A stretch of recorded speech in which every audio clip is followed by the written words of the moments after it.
Okay,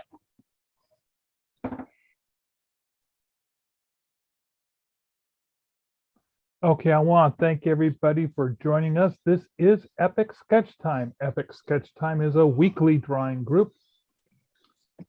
Currently, we're meeting on Tuesdays at 4:30 Pacific time. Feel free to sign up via Eventbrite, or you can contact me at markmonlux@comcast.net. As you can see below in the recording, that's how my name is spelled there. No spaces, just markmonlux@comcast.net. Now, I live in Tacoma, Washington, and today I'm going to be working on some vector illustrations, some backgrounds, prepping the files to send off to the printer and to send off to my pin manufacturers, because my Kickstarter is less than 48 hours away from being completed, and I want to get things in production. I have a show on the 15th in Bellingham, and I'd love to have these things ready for then. Fingers crossed. Don't know if it'll happen. I'm going to try cutting it really close. Things are weird in China. That's all I know. And with me today is both Bill and Katie. Why don't you guys introduce yourselves and tell us what you're working on today? Hi, I'm Bill Morse. I'm a cartoonist and illustrator working in Seattle, Washington. And today I am working on finishing a comic strip from my online comic strip Rhapsodies. Awesome. I am Katie C. I am a writer, artist, and illustrator. I am in Bonnie Lake, Washington, and you can find me on Instagram at Evil Girlfriend Media. Today, I am working on a fan art piece of They Live and one of my favorite breeds of dogs, Chihuahuas. Now, I can't help but notice from your multiple Facebook postings that today is your dog's birthday. I don't know. I think I posted a story maybe like 10 times, but I don't know how to take it off. But yes, actually, Gracie's birthday was yesterday. We all forgot until last night. And it was like, oh my God, Gracie, because we actually usually put them in this cute little little handkerchief, and it says happy birthday, and it goes on their collar. And then my stepdaughter always buys them like special birthday treats, usually literally like their little birthday cookies and dog cookies and stuff. And so but yes, she's 2 years old. The magical thing about being a Chihuahua though is she still looks like a puppy, so but we're very happy to have her. She's I don't know, her name's Gracie the Gray for a reason. She's got a heart of a warrior, but she's also the baby.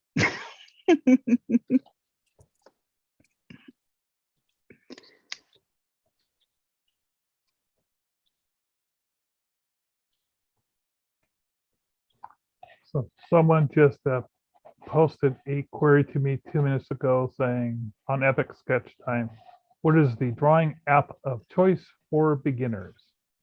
Ooh. I've said Procreate. That's the drawing app of choice for beginners. You might as well, just pick up the right tool. I mean, if a guy says, okay, you're a carpenter, what's the best tool for, you're a new kid. It doesn't matter if you've ever cut a piece of wood before. If the guy says, need you a hammer or a nail? What's the best tool? You don't say, oh yeah, start off with a rock and figure it out before you upgrade to a hammer. No, you go straight for the hammer, man. I'm far too smug with that analogy. Is that an analogy or example or just lame? Well, if you're comparing the rock and the hammer. Yes, is it an analogy that could or a be metaphor? I think it's isn't it more of a metaphor? Idiom, perhaps. An idiom. Well, I feel like an idiot that I don't know the difference between an idiom, a metaphor, or a. No, I can't remember the last one. That shows my age. No, I think you're fine. I think most people, yeah, I think you're fine. Yeah, It's I mean, also, I admit that the only reason I know that right now was there was an interesting Twitter thread on the subject this morning.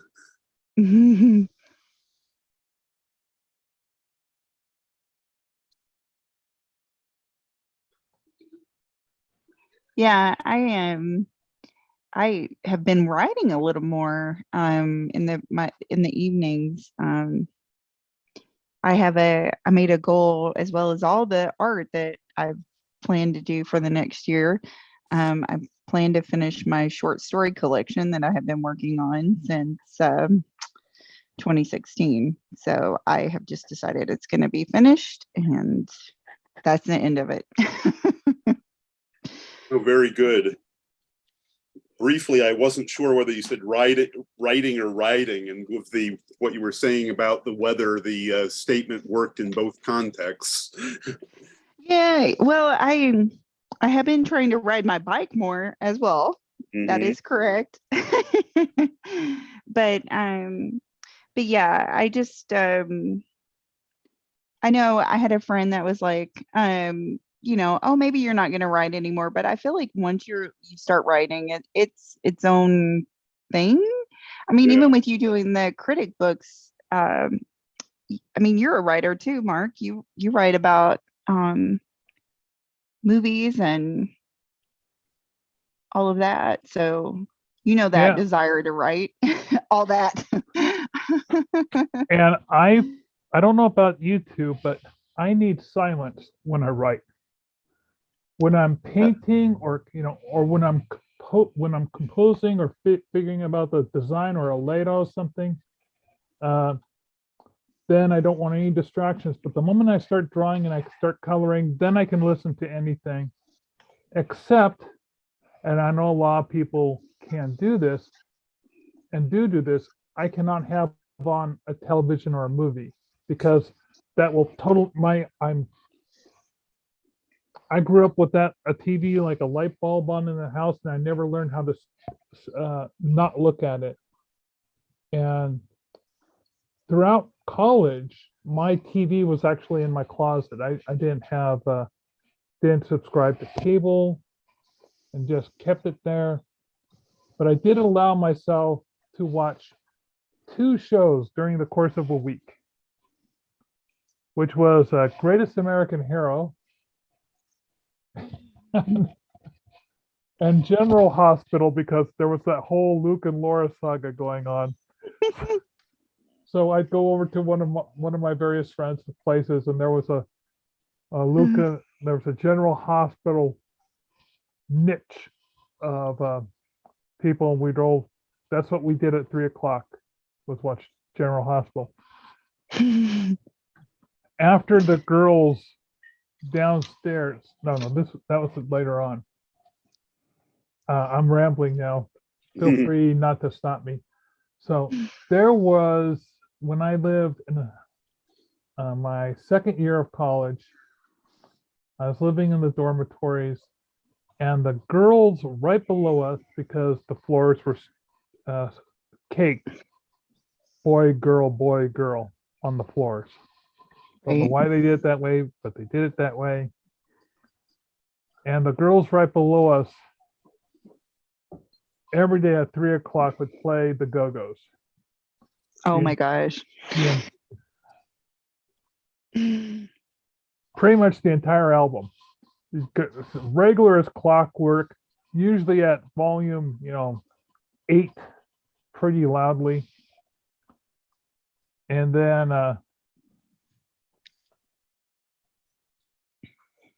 I think there was one of the other guys on Saturdays in the room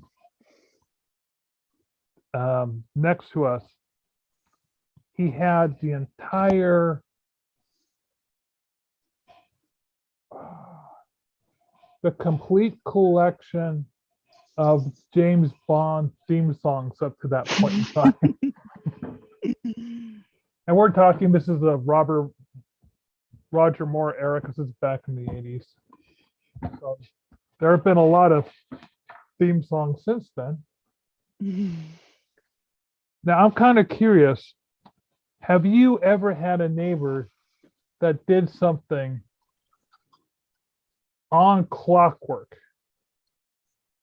like that? I don't know. I never really paid attention to my neighbors when I was in college.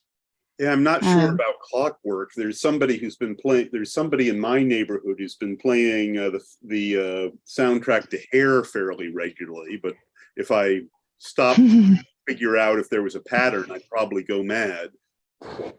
I think for here, in my neighborhood, we're probably the people that are the most clockwork of anyone because we are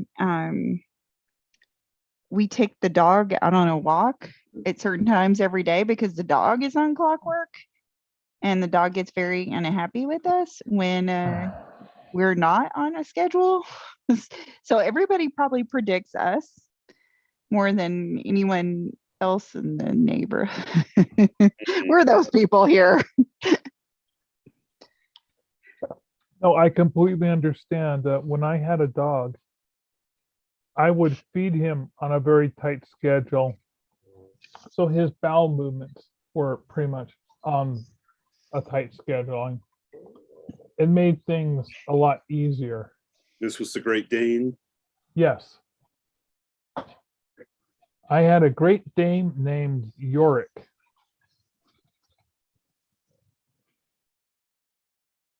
I remember. You remember seeing my Dane?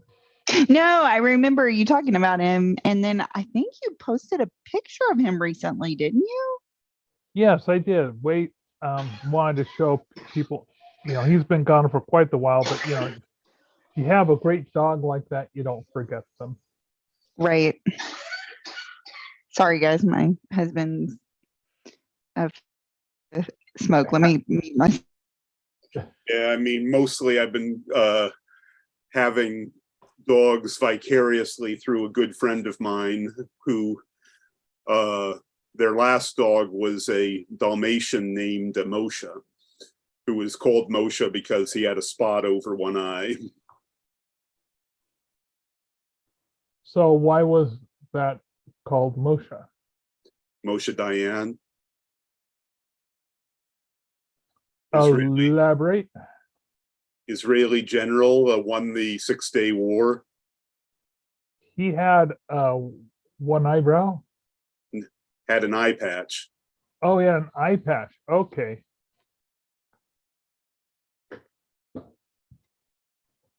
Well, can you figure out why my dog was called Yorick? You were a Hamlet. You were a Shakespeare buff. You're close.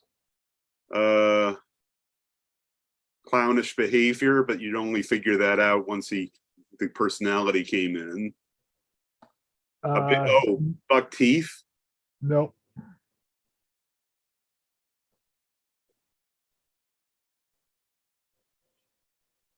This is the one time where you really need to be esoteric. Sorry, what? This is the one time where you should try to be less specific and more esoteric. Okay. He dug in the ground a lot. No. Last for York, I knew him, Horatio, a man of wit. So what is Macbeth often referred to as? The Scottish play, but there's no Yorick in Macbeth. Pardon me. No, it's the Great Dane play. Oh, okay. So, but Macbeth is a Scottish play. No, Danish. Hamlet is the Danish play. Well, isn't Yorick in Hamlet? Yeah, well, technically, he's the skull that the gravediggers dig up. Yeah. You said Macbeth. Oh, pardon me. I meant to say Hamlet. Right. Yorick was from Hamlet, which is referred to as the Great Dane play. And in the entire time when I had my dog, there were like maybe 3 people who I said, "Oh yeah, his name's Yorick," and they went, "Oh, I get it." Oh. Meanwhile, um,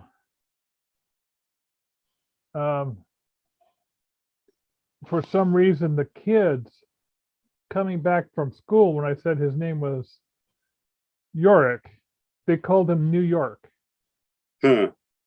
because he was the big dog. He was as big as New York. They they didn't even want to make the connection. Oh my God, this conversation is just dying on so many levels. Sorry for being dense. No, I mean me getting all confused with various Shakespearean plays. I thought I'd be better than that.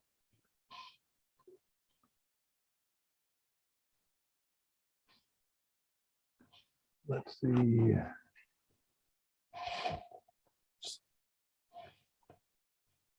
And I can't even show you guys what I'm working on. But what I'm trying to do is I want to, I made backer cards for all my little pins. And I want to get those sent to the printer today. So I'm trying to find, first of all, where I had them, make sure that they're sized correctly and that they're cropped correctly.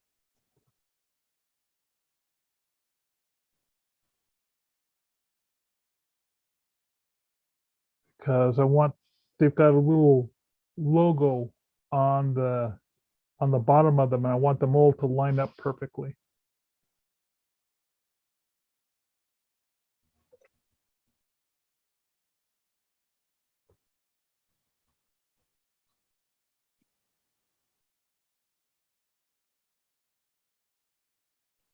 You know, it's funny. I was actually thumbing through Macbeth last night to get to find the right quote about how the witches shipwrecked a ship.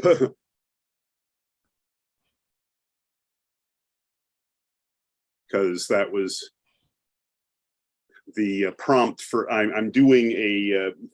I decided to do my own Halloween sketch challenge. And you're sticking with Macbeth? I'm sticking with witches, and the yesterday's prompt was storm. And and how many days out in advance are you?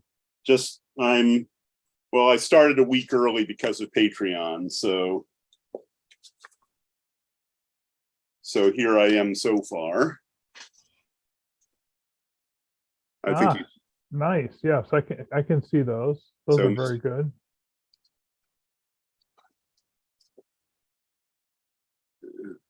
And that's the storm one I mentioned.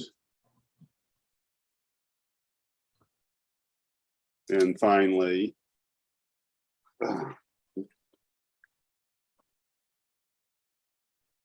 I'm kind of curious, are you going to be doing any of the witches from Discworld? I was doing a few of them on the side, but that depends on the. I was kind of doing them on the side, but otherwise it depends on the prompt. But one of the based on that, here's Nanny Yog. The one character I would love to see on Discworld is the witch who is completely dressed up in all of the Bafo gear. Oh, yes. She's a young witch, but she comes out of her shack wearing the Bafo gloves, the Bafo nose, the Bafo chin, the Bafo hat, the Bafo hump. Anagramma Hawkins. That's the one, yeah. That is a very cool scene.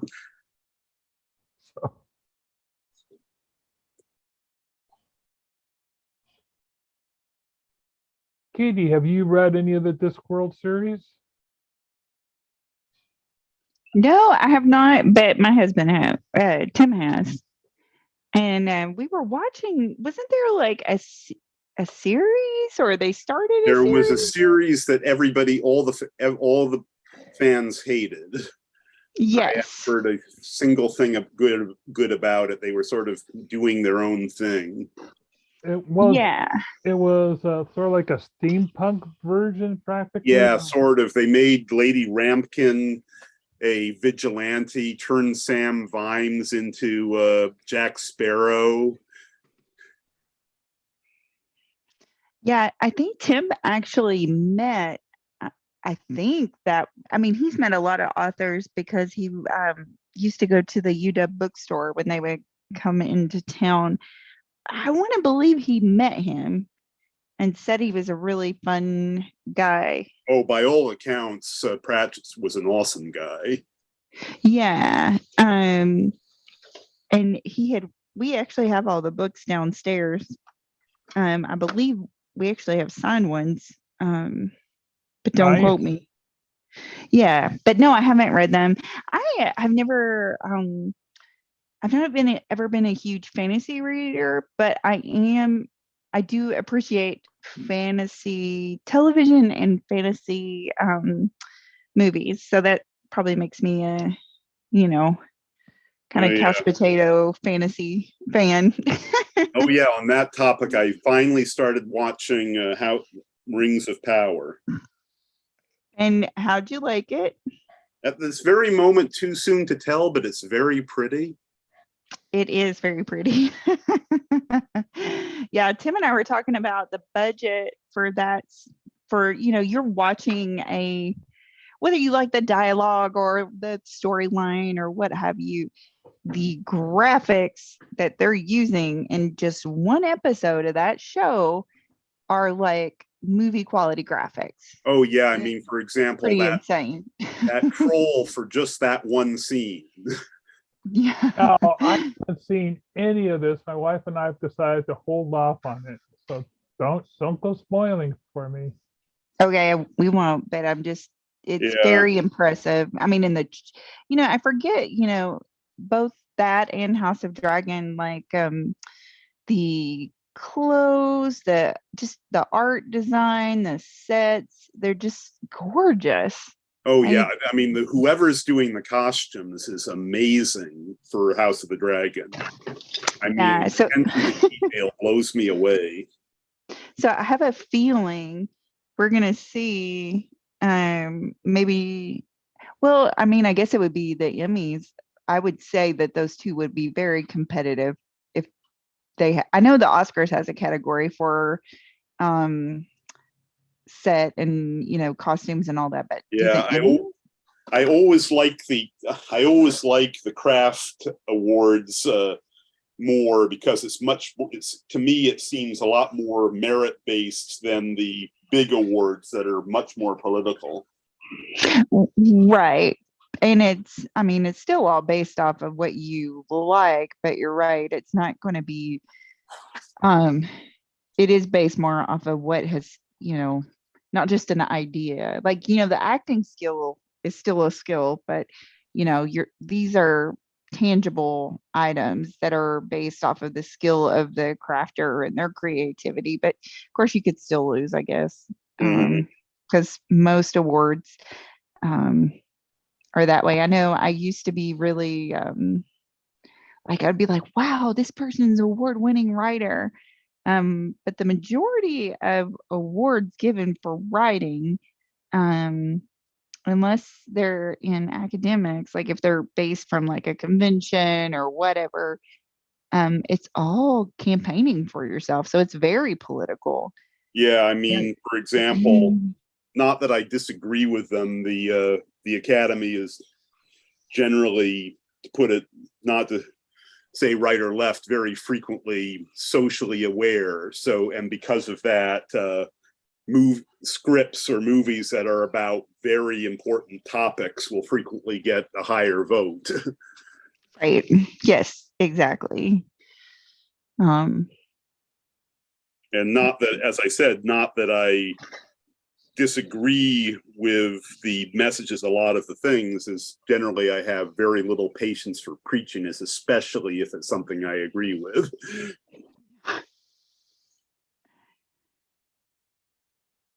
It's funny. I went somewhere one time and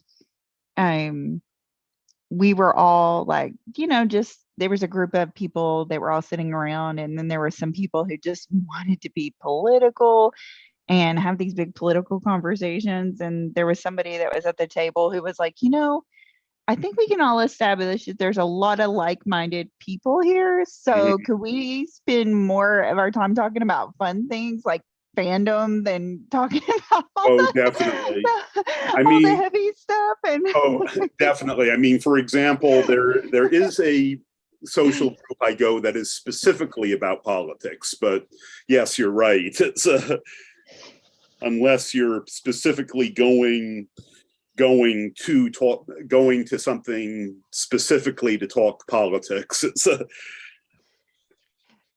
just thought necessary to bring it up all the time.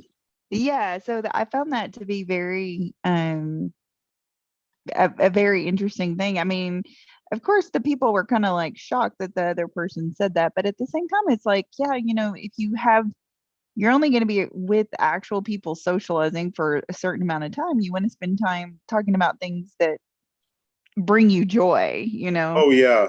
And for that matter, I politics. have some friends and colleagues who are completely on the opposite side of the spectrum, and when it comes to politics, I have no desire to start a fight with them for no reason. Right.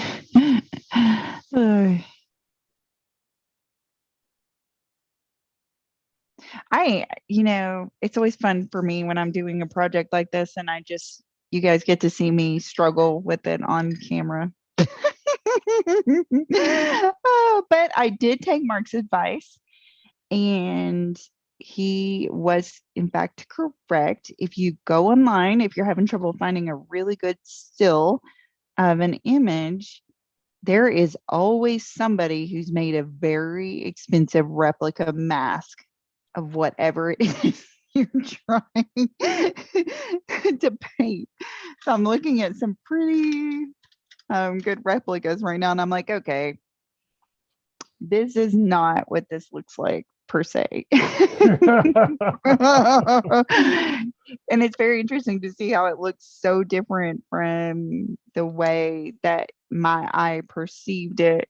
So someone is, obviously made this really nice mask, and they want you to see every angle of this mask because this is, their baby. They created it. So I'm like, oh, somebody has really sat there and analyzed all of those movies to create this. So that's cool.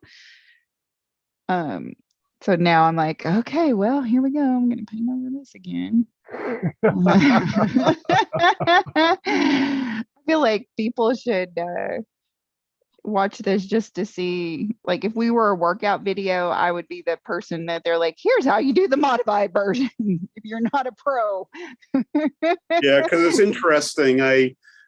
My favorite bit of They Live was actually the full shots of the shadow world, as it were, especially stuff like when you look at a dollar bill and it says, "This is your God."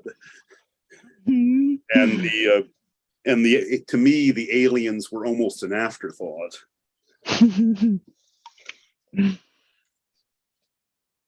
Well, I think even with the aliens, to an extent, they were just, I don't know. I had a little bit of empathy for them. I mean, they were just trying to live on a planet that they obviously weren't from. Or in my mind, that's what I imagined. I was like, give these guys a break. They're just trying to live here, and at least they, did some mild control on you, so you don't have to see their real face and they look like humans. You are so wonderfully empathetic. Well, so this is, I'm surprised sometimes, like, I'm one of those guilty meat eaters. You feel bad that you eat meat? Yeah, well, I always just try to be like, really conscientious of not wasting meat because it was a living thing, and you shouldn't waste the life of another being. But today we were walking the dog and it looked like maybe a hawk had gotten a hold of it and then dropped it. But there was a little gray field mouse and it was dead laying on the walking trail. And so I picked it up with one of the doggy doo-doo bags, and then I put it in the little bag, and then I brought it home and buried it.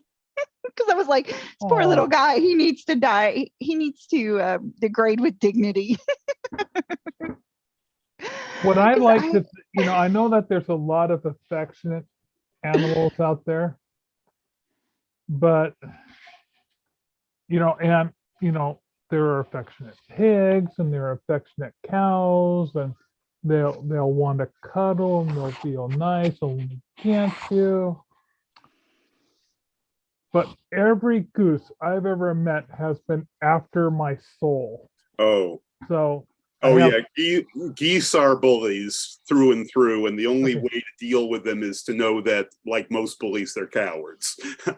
So what I'd like to think is that every time I'm eating some meat or a chicken, that the individual that it came from was a jerk. Aww. And I find that I can live with myself just a little bit more that way. Okay. Whatever you have to tell yourself. I don't know about jerks, but I know that's one reason I don't feel guilty about eating turkey. Because as far as I'm concerned, turkey, or at least domestic turkey, count as a vegetable. Oh, my wife would completely agree with you, because she has seen flocks of turkey drown because it was raining, and they all looked out to see what was hitting them. I've always wondered if that was a complete fabricated folktale or not. Though I've dealt with turkeys that had me believing it. Oh, and the contrast is amazing, because, as I said, domestic turkeys are just the picture of stupidity. Chickens are smarter than them.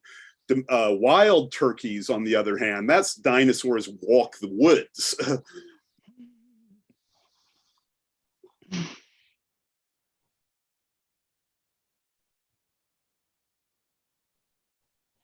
I'm trying to remember. I've altered some text inside Illustrator. Oh boy. And what I want to do is I want to outline it in a vector format to its final stage, because if I save this to a PDF, if I don't outline it, it's going to want to ask for the font and everything out, and it won't transfer. So let's see, I need to transform this thing. But I'm trying to remember, do I expand it?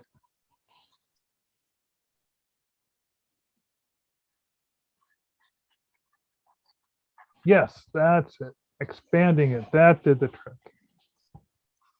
Awesome.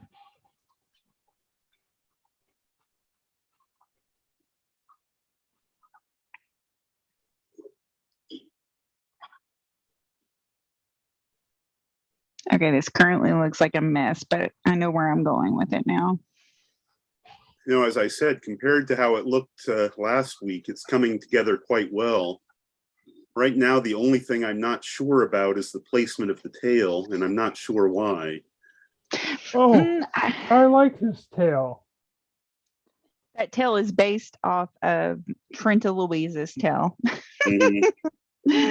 But I it may simply be because my view of it is tilted. It might be just a perspective thing. Here, I've changed the perspective. Yeah, that's better. Yeah, I think some of it too is the silver. It needs to be filled in, because once again, I was working on it and I go, oh my God, I forgot to give this dog a tail. Because obviously his tail would not be, if he's like he or she, it's probably a girl actually. my boy dog is way outnumbered. And they would be proud, so their tail would be up, most likely wagging at their accomplishment. So taking down their evil foe, just this poor helpless alien trying to live on Earth, and everybody's just hassling them. And humans just need to do their jobs and, you know, serve them, and everything will be fine.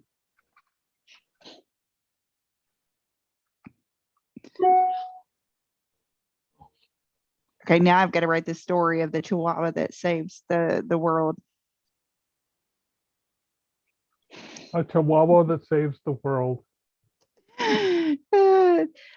You know, Elizabeth that had been coming to some of the meetings, I think it was last fall, or maybe it was last one. I know Yeah, exactly who you're talking about. Yes. Exactly. She had a Kickstarter. She was doing a book. You know, she's an amazing illustrator as well, and she's just phenomenal at doing children's books. And she had a Kickstarter, and I funded it so that she would draw the girls and our boy in the storybook. So my kids are, you know, celebrities, just so you guys know. I'm very proud of them.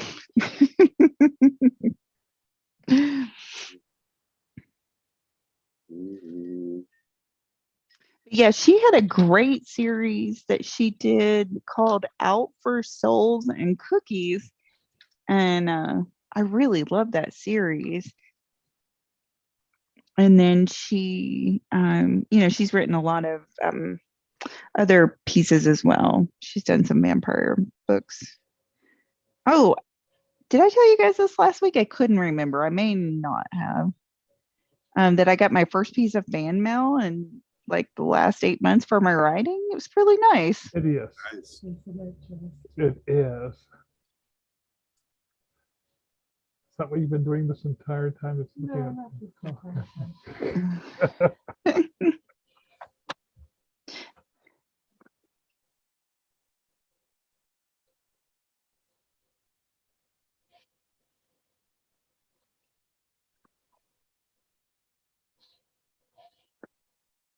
One of the short stories in my short story collection is a zombie story, and it's set to the it's set to Hall & Oates songs. So like the name of this, which we all know that the Hall & Oates song is about New York City, right? Like it's clearly established. You can just go on Google and find that anywhere. But anyway, the name of the short story is called Man Eater. And then it's set in 1980s at Columbia University in New York City. And so then I almost write it like they're stanzas.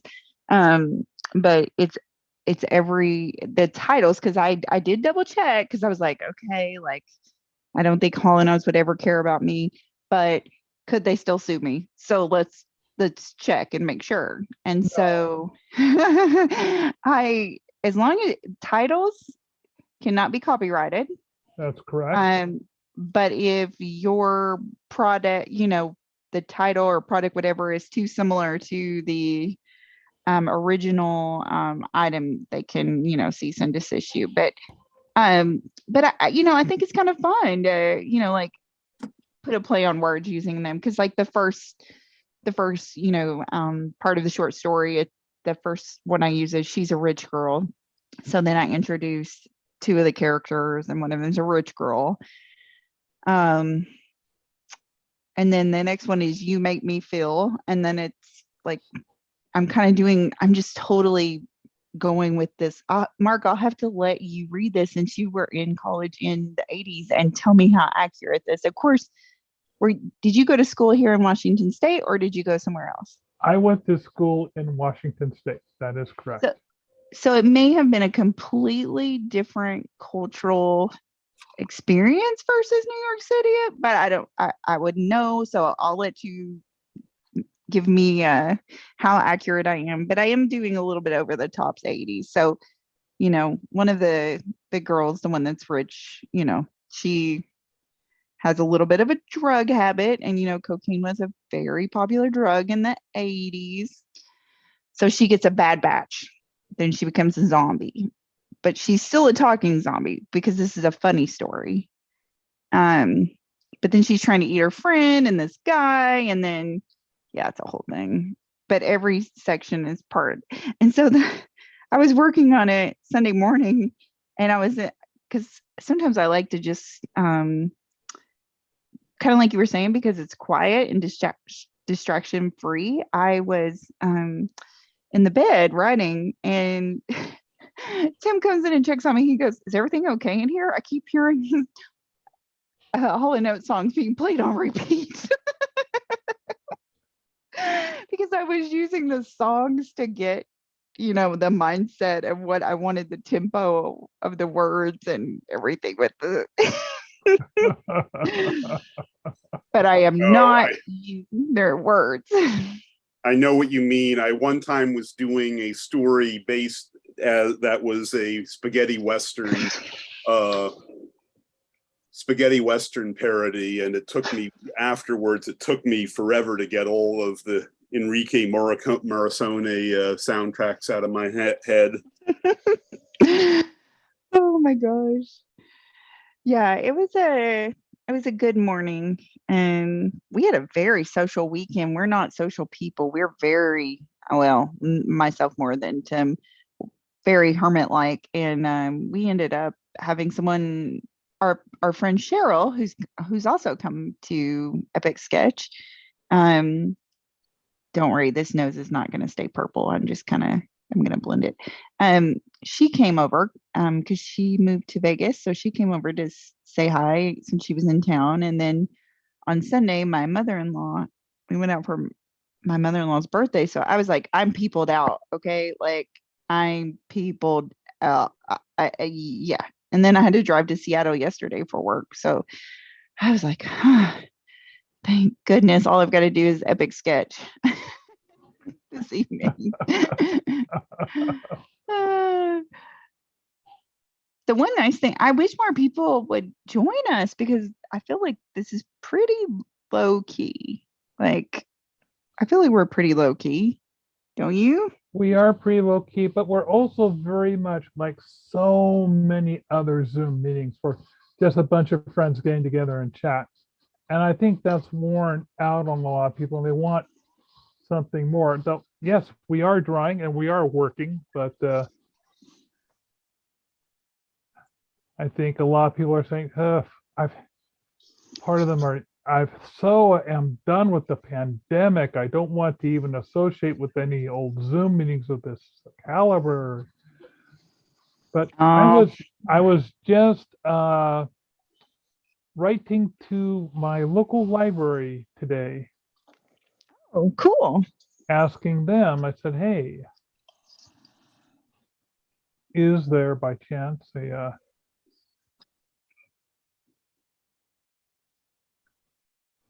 a way for me to promote this a little bit more within the library system? Well, and it's so crazy because I think and not all artists, but I've found that when I talk to new people, or like being at the booth and people talking about drawing, and people don't learn that they can enjoy art, and that anyone, there are obviously going to be people who are way better than other people or have a unique eye, but that's one thing I've learned here, is that you can have your own style, and having your own style is what makes you as an artist. And when you talk to people about that, or that most people don't just pick up a paintbrush or a pencil or whatever and then they're magically Rembrandt. Like, everybody has to practice, and so coming to a place like this gives you that opportunity. Oh, Um, definitely. I mean, for example, that's one reason I do all the sketch challenges. yeah, I'm wanting to do something for October as well with a challenge. And I don't know if I want to do something where I do my markers, um, and just do a sketchbook just for fun. I I don't know. when I did my first year when I was doing Inktober, I didn't even know about the prompts. And I just said, okay, I'm just going to give myself half an hour to ink a day and just have some fun with it. And that's what I did. And that's how I ended up with this whole deck full of playing cards. Because I just thought, I'm going to just draw some monsters, some really old ones. It was just a whim. Right.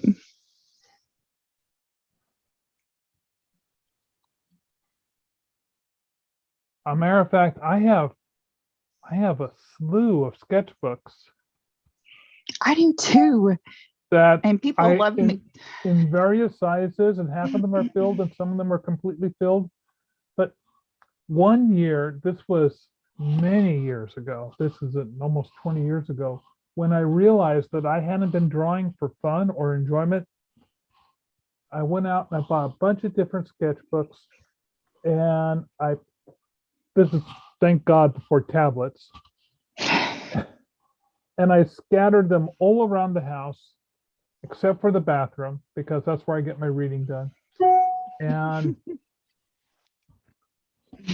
I said, okay, I have to, when I go into a room, I have to pick up the sketchbook and I have to pick up a pen. I don't have to draw, but I have to have them in my hand. And of course, I'd end up drawing in it, or doodling it. Or so I'd be in the living room and I'd be drawing in that one. And it got me to try a bunch of different sizes and drawing big and drawing small until I found what I was really comfortable at. And so when I do stickman strips, they're on 11 by 17 sheet of paper off of a clipboard because I was traveling and I took a template with me that fit that. I cranked out a template really fast on the Xerox machine to make as a joke to a friend. He was saying, "Oh, why don't you do these stickman strips? Remember them back in high school?" I said, "Sure." So I thought, I'll do this. And I thought, okay, I'll do it with some funny perspective where it's a 1 point perspective, but I blow off the ceiling. So obviously it's unsuccessful. And I just had a stick figure walk in the room, sit down. I says, okay, what now? And I called it The Return of Stickman. And I showed it to some, I posted, I sent to my friend, I showed it to some other people, and they said, "Oh, I see what you did there. That was kind of cute." And that was just enough encouragement that I did one the next day, and then the one the next day. And then suddenly people were sending me their stickman. And it was because I did things really hasty in it wasn't even a good strip. It was a bad strip format. But so I do those in one size. I do my comic reviews in a 6x6. Again, completely hand drawn, don't do any sharp lines. And the reason that happened was I did my first one on an airplane and there was turbulence. So I thought, okay, that's going to make things a lot easier in the future. Everything's going to be kind of crooked. Less work for me. But no, I think you should really get a sense of the type of drawings that you draw. And everyone, and my other rule was don't make them themed. Just draw anything. Even if it was terrible, just kept drawing, just keep filling up the pages. And that really loosened me up and started this whole wave of creativity. So yeah, I highly encourage everyone to buy multiple sketchbooks. Have your friends buy you sketchbooks. Let them know that's what you want for Christmas.